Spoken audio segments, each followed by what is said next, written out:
Welcome to 2024, the 7th consecutive calendar year that I've spent messing around with this bloody game. One of the things that's come up a lot in my various experiments over the years is the concept of unlocking all of the superpower abilities from Crash 3 so that they work in Crash 1 and Crash 2 levels, which they're not supposed to. Last time I talked about this, I went through the whole history of that idea and how I initially discovered that it was possible and all the problems that I'd had with getting it to work in a nice way. And I offered up the best solution that I had at the time as a downloadable mod, which essentially just consisted of having a small part of one particular level copied into every single Crash 1 and 2 level. And it wasn't very neat. There was still a lot of issues, like the game crashing every time you finished a level, which makes actually playing the game that way a little less convenient than we would have liked. But I've always speculated that there would be a much better and simpler way of doing it. Something like changing one single byte somewhere in the code for a level, and all we needed to do is find it. And good news, I did come across something like that eventually. It was actually quite a long time ago now that I figured this out, but I've just been too busy with real life and everything to turn it into a proper mod and test it out and get it out there. But yes, I can now share with you a mod that you can install that will let you use all of those abilities in the first two games without any crashes happening in between the levels. If you don't care about how it works or anything like that, then you can find the links in the description. If you aren't familiar with the Alchemist program that you need to use to install it, then I'll put in a brief recap at the end of this video. I still get many requests for a demonstration of that, so please feel free to skip to the end for that. And if you encounter anything you weren't expecting while using the mod, maybe that's when you come back to this part of the video to see if I've got an explanation for you, because it still isn't quite the ideal solution. But before I get into that, to summarize the mod I was using in my last video about this topic, that one worked by telling the game that all of the Crash 1 and 2 levels are actually Crash 3 levels, and that is actually all it takes to make the Crash 3 moveset available in those levels. That's the easy part. The big issue that causes is that when you then load up almost any of the Crash 1 and 2 levels, you won't spawn. So it doesn't matter that you have all of these power-ups because you can't do anything anyway. And that happens because in real Crash 3 levels, you always appear out of this time travel orb at the start, which is its own entity in the level, and if it's not there, you can't spawn. And it isn't present in any of the Crash 1 and 2 levels. Now I said almost any level because there are a couple of exceptions when you do spawn properly, because those levels start in a slightly different way with a short cutscene. And it's that cutscene that I copied into every other level to force the player to appear and make the level playable. The reason why that would cause the game to crash when you exited the level is because that just used to be something that basically always happened when I was combining different files from different levels together. It's actually largely to do with certain objects having been disabled and various entity properties consequently being attached to a different number of entities than what's expected. And I did figure out how to fix all of that a long time ago too. So in theory, I could have used exactly the same method as I used last time and, with what I know now, prevent those crashes, but I have since found a nicer way, I think, of getting the player to spawn that doesn't involve loading in any extra files to the level or anything messy like that. With that old version, I was taking advantage of some Crash 1 levels that start in an unorthodox way. This time, it's actually something from Crash 3 that I'm using, because it's not quite every level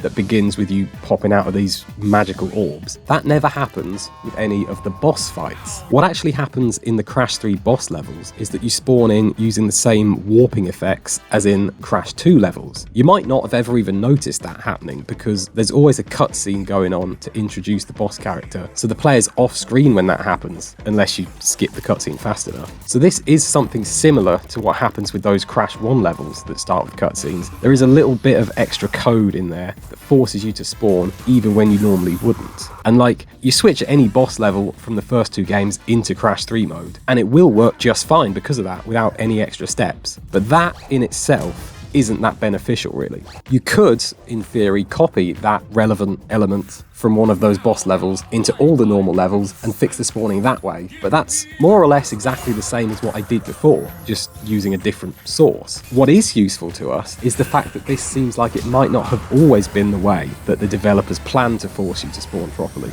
in these boss levels. When I talk about changing the game mode between Crash 1, 2 and 3, that is done within the sort of metadata for each level. I've shown that before. There's a different kind of gameplay mode that is set within the actual map files themselves, the files that define the positions of all the objects in the level and stuff like that. Here is the list of options for that particular setting. As you might expect, most levels use traditional mode, swimming levels use swimming mode, motorcycle levels use motorcycle mode, and sometimes there are interesting consequences of switching those around. Just as an example, if you set a normal platforming level to use motorcycle mode, that isn't enough to get you riding a bike in that level, but you will break boxes automatically just by touching them, as you would while on the bike, and stuff like that. But some of these are never used in any level, and that includes boss mode. The jetpack boss option is used in that one boss level when you're flying in a jetpack, but all the other boss fights use things like traditional or side-scrolling. The bit of code that actually fixes the broken spawning in the boss levels is instead part of a section of the map file labelled as the level manager. With the level manager disabled, this is what happens in a Crash 3 boss level. Exactly the same problem with not spawning that we saw earlier.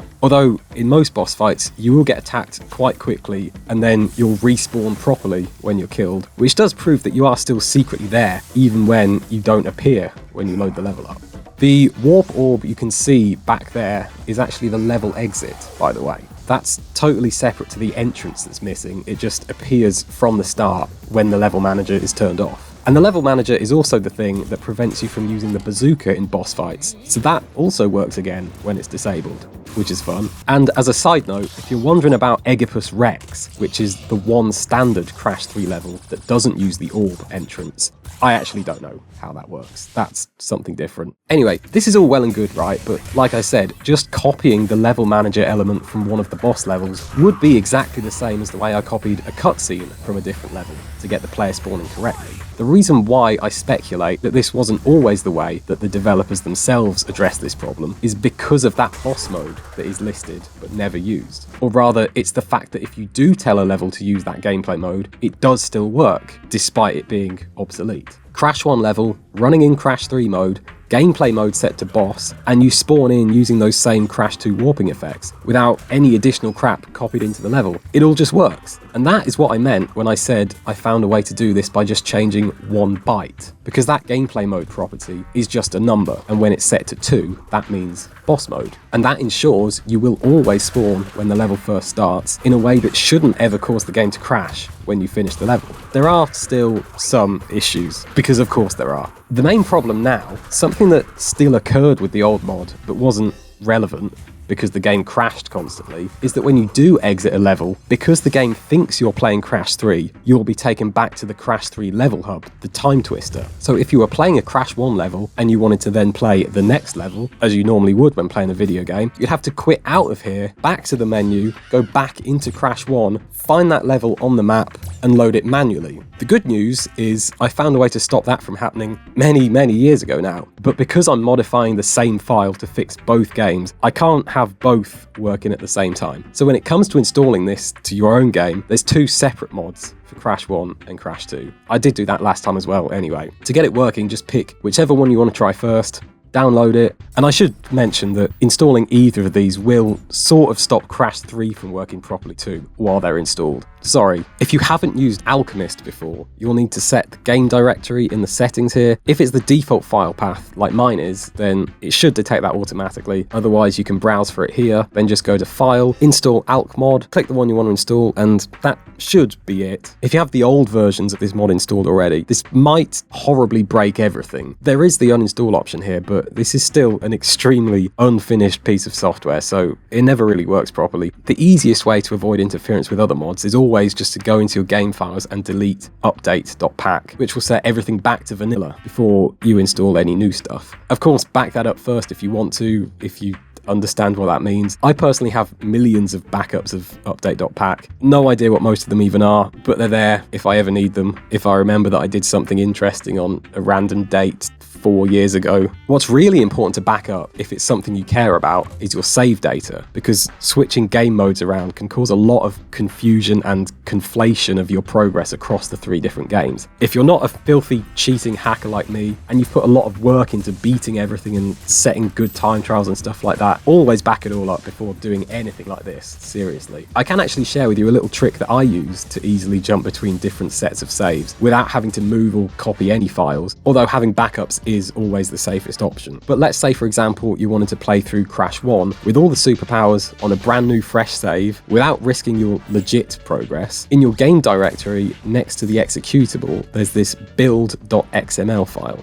And you can use that to change the naming system the game uses for save data files. Change save to something else, and it will create new files using whatever name you replace it with, leaving your old ones untouched until you change it back. Or this full title attribute changes the folder within the app data where it's all stored. So you can keep save data from your modded game totally separate to the defaults. I have hundreds of these too from times when I want to experiment with starting from scratch. If you do that, you should still have all of the powers unlocked even on a 0% save, because I've included an extra file in the mod to make that happen. Yes, it would be possible to add in the superpower pickups into like the Crash 1 boss fights, and that would work and be quite satisfying actually, but that's beyond the scope of what I'm trying to do here. And there is still going to be some weird stuff going on with progression because things like bonus rounds don't work anymore. If anything really doesn't work, then Alchemist also does have this level launcher thing. You can load into any level in the game you want at any point. That should hopefully take care of any major problems you have with moving between different levels. Anyway, this XML method may or may not be useful information to you. It might be risky, and I don't know if using cloud saves or whatever would interfere with this, but it's how I do things,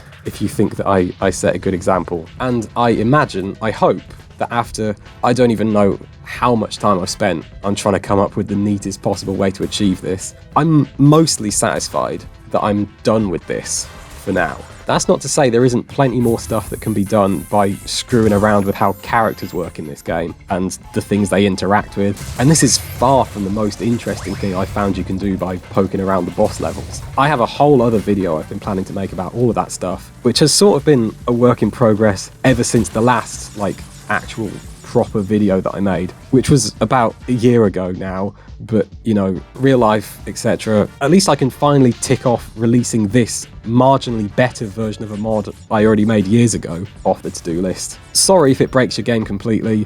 It probably will. That's just what I do.